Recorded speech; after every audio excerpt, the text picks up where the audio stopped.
Hi guys, welcome back to Scribe Gaming. I'm your man Scribe. Hope you guys are doing great. So today we're going to be discussing 5 changes that have happened recently in SWGoH that has really been detrimental to the game.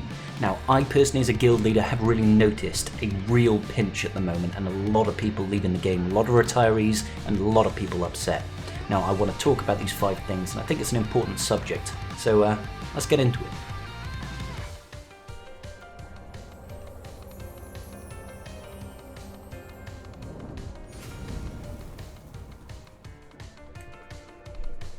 Alrighty guys, so the first thing that I want to really talk about is going to be the nerfs that we have seen recently. So, not so long ago, on the forums, CG Dojo told us that we were going to be experiencing a number of balance changes or character changes that were going to come to the game that was in the interests of the long-term development of the game. They were stating that the prevalent use of ignoring defense in many key characters such as Vader, General Skywalker, Jedi Knight Luke Skywalker, and Wat Tambor's weapons tech was making it very difficult for them to design new powerful characters without either overcomplicating the kits or overpowering them in other ways. Now, what this resulted in was, there's no other way to put it guys, it was a blanket nerf on a lot of meta teams. So Gas had all of his ignore defense removed from his basic, Luke had it removed from Jedi's Will,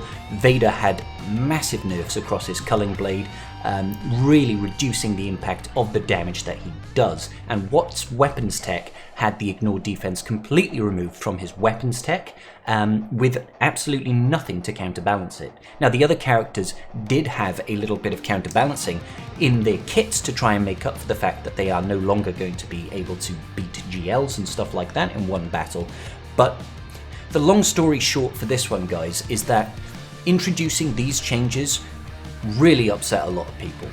There was a large percentage of the player base that not only had geared up a lot of these characters, like their Gas 501st, like their Vader counters to Rey, stuff like this, like their Jedi Knight Luke teams. Wat Tambor is a prevalent use everywhere and his was just a flat nerf with nothing. So many people had geared these teams and had been using these as counters to high tier teams for so long that it did result in a lot of people getting upset. People have put heavy investment into this for a long time and now that's being taken away from us under the guise of balance changes. Now, this has not only upset people, but it has fundamentally changed the way that we use and set our attacks and defenses in both GAC and in territory wars. It has also placed an additional stress and emphasis on requiring GLs as part of your roster instead of making a GL a choice for you to make. Beforehand, you could specifically design rosters that didn't push for a galactic legend, but had built up a lot of off-meta counters, such as the Vader counter, such as using Darth Revan with Geos to counter SLKR, such as using Jedi Knight Revan with Gas, with Luke, Basti, Hermit Yoda, and Old Ben to counter SLKR, using the Gas cheese that I make a video on, where you can underman against SLKR, stuff like this. People had deliberately designed entire rosters around this, and now they're finding themselves in a position where that is no longer possible, you know? And that's never going to make people happy. That's never going to make people happy because now we are forced. We've had options taken away from us, and it's forced us to go down a route of farming GLs. Otherwise, you are going to hurt in both territory wars and in GAC as well. You know, these are 2 of the best game modes. Well, GAC is definitely my most enjoyable game mode, and now they've been hampered by it. It's sad to see. So I think that is probably one of the biggest things that have caused upset. But compounding on this, we go to point number 2, guys. Now, point number 2 is an important one. It is the Conquest changes that we have seen. So this latest version of Conquest, and we've got another one starting on Monday, that had saw wide sweeping changes to the way that Conquest is set up and the way that you can get red boxes. So with this latest edition of Conquest that has just finished, they've introduced a number of new data disks which were good, but the main concern is that they also introduced a whole plethora of new feats that are required. And the thing that really irritated me more than anything was that this was less about, as they describe at the top here, being a refresh. Our goal is to make regular these kinds of changes. Where do they say it?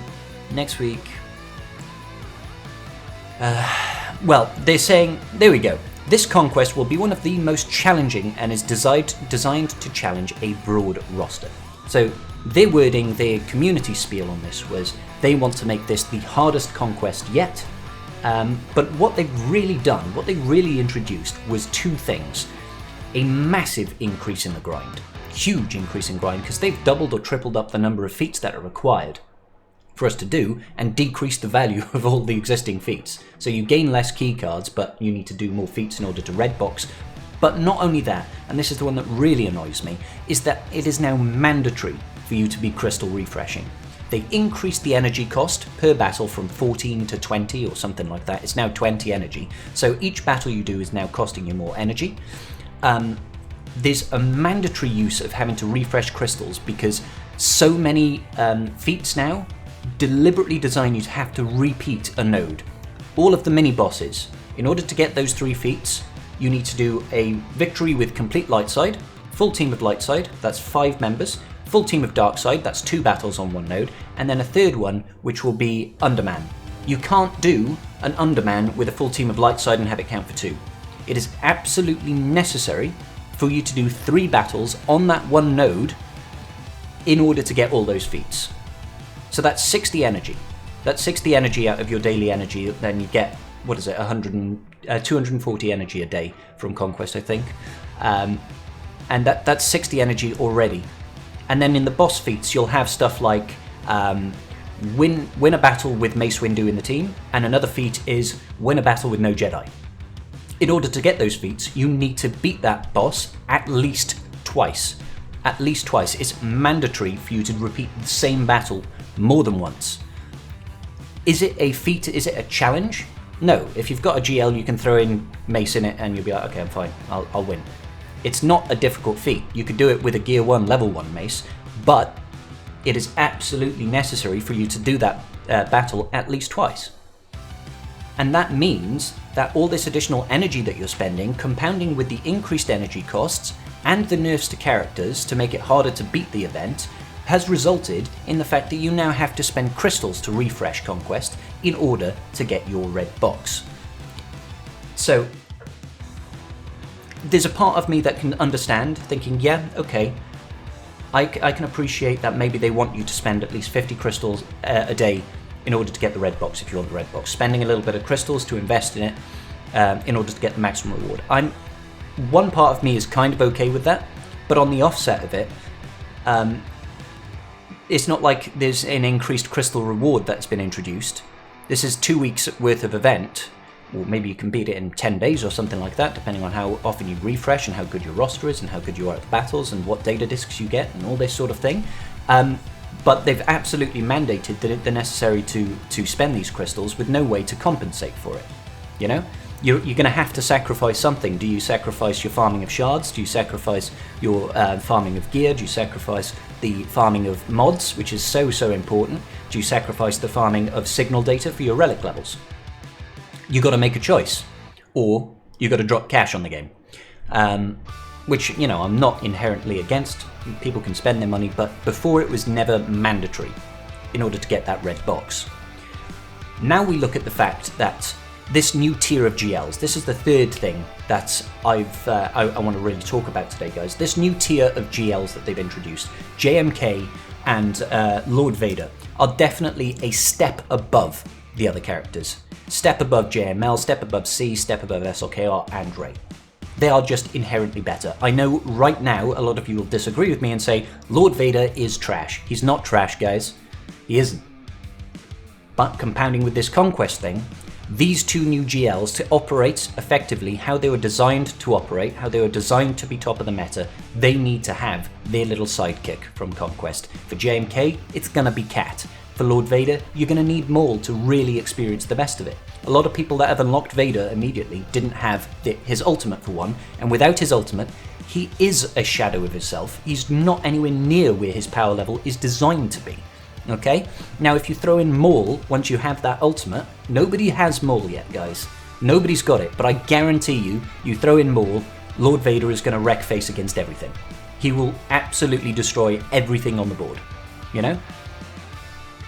This mandatory, this sort of separation of these GLs has invalidated the past GLs. It's another era of power creep, essentially, guys.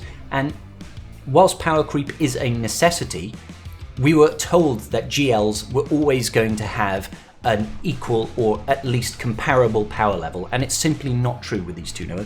JMK over here, he does everything at the top tier. Okay, JMK and Cat, solos the Heroic Sith. I know that's about to be simmed, but it's still a valuable point right now. You could solo the Heroic Sith with the Cat team, go watch my video on that. JMK gets 4 out of 4 in every single phase of Lightside GOTB. Yeah, with Cat, it makes an absolute walk.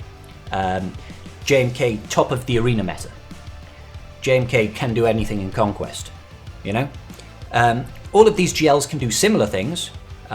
Ray can still be involved in a team that can clear the Heroic Sith raid. SLKR obviously can't. C can't. JML can't. These guys just don't do that well in raids. JMK over here can get 30% in P1 of the Crown Core. You know, that's on par with some of the best damage you'll see out of any team. You know, so there's clearly a grade of separation here. I'm sure that Lord Vader, once we get Maul, will also do great things in raids. He's also going to dominate in Darkside GOTB. You know, why is it that these guys have been completely, well, not completely invalidated, but their value has now drastically decreased with this increase? You know, not only that, there were a bunch of recent changes to JMK's kit that deliberately disrupted some of the counters that people were using. Stuff like using, you know, Daka and Zombie to take out JMK doesn't work anymore. He deliberately targets down Daka now. He specifically ignores her. Ignores Zombie now, because he ignores Taunt. He never used to. He used to keep on hitting the taunting character, which I admit was stupid, but they have deliberately done this to close down counters that don't involve him. They've just made it 10 times harder, and that obviously makes people upset. So the combination of nerfs, having to do Conquest to red box, having to refresh Conquest, having made it more difficult, more grindy, which is just not fun, having to spend crystals on it. This separation in power for the new GLs that sort of mandate people having to go there. And then that'll bring me on to my fourth point now today, guys, and that is going to be the increase that we've seen in gear requirements. Look at Lord Vader's gear requirements, guys, okay? We've got 5 Relic 5s, sorry, we've got all of the new Bad Batch, essentially, all at Relic 5. Those are 4 brand new marquee characters.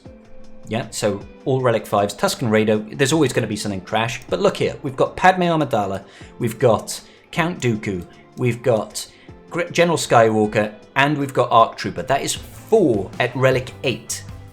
4 characters at Relic 8. That is a huge, huge investment, more so than anything else that we've experienced in the game. This is the biggest grind so far, but not only 4 Relic 8s, we've got 1, 2, 3, 4. 4 Relic 7s, and what? 1, 2, 3, 4, 5, 6. 6 Relic 5s. You know? That is a heavy, heavy Relic and gear investment. Bigger than anything we've ever seen before. What have we received as compensation or to offset this increased grind in the game? The increased cost in having to crunch down gear for Relic levels. Yeah? Nothing, guys. There hasn't been anything to ease that gear crunch, and that right there is going to bring me to another point later. But look at this in the scavenger. Right now, I am personally gearing towards getting the Executor. Okay? I need 1,000 Carbonite circuit boards. I've been farming certain low-level nodes in order to increase my scavenger materials. And if even I've got 2,500 Mark 1 furnaces here, over 1,000 of these, 600 of these, if I'm just getting rid of all of these, and these are the highest value that I can exchange here, even if I get rid of all of these, 898, and I need over 1,000, I am crunching down thousands, literally thousands of pieces of gear, and I'm not close. Well, I am close, but all of these increased levels, all of these increased relic requirements for all these top meta tunes that are coming out, that are seen as a necessity now if you want to remain competitive, if you want to be pushing towards the top end of Territory Wars, if you want to be clearing TB, if you want to be winning in GAC, if you want to be getting Conquest Red Box, which then compiles and all goes loops round in order to make this perpetual state of gearing and being in a state of a crunch. it drains everything.